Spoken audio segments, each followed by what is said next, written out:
One of the giants in the history of the philosophy of science, Karl Popper, once famously observed that a theory that explains everything explains nothing. And to be sure, the theory of catastrophic anthropogenic climate change appears to explain everything. After all, we all know that climate change makes for shorter winters, except for when it makes for harsher winters, and climate change means less snow, except for when climate change means more snow. And climate change causes droughts in California and floods in Texas and Oklahoma, and generally makes wet places wetter and dry places drier, except when it makes wet places drier and dry places wetter. And climate change causes more hurricanes at the same time as it causes less hurricanes. Climate change causes more rain but less water, and less rain but more water.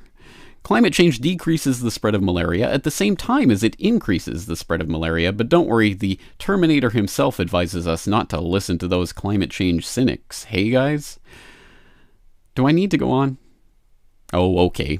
Climate change makes San Francisco foggier. Climate change makes San Francisco less foggy. Climate change causes duller autumn leaves. Climate change causes more colorful autumn leaves. Climate change makes for less salty seas. Climate change makes for saltier seas. Climate change causes the polar ice caps to melt. Climate change causes the polar ice caps to freeze. Climate change makes the Earth hotter, unless the Earth isn't getting hotter, in which case climate change can explain that too. By what means can one falsify this hypothesis? Let's start with just an even less of a hurdle to come over.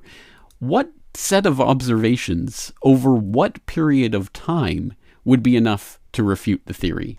And then, furthermore, are there any actual hypotheses, any predictions that come as a result of this theory that can then be tested against the real world or real observations?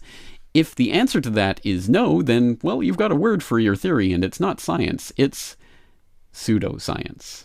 So, again, the onus is on the believers in the catastrophic anthropogenic climate change hypothesis to come up with some way that you can test and potentially falsify this theory.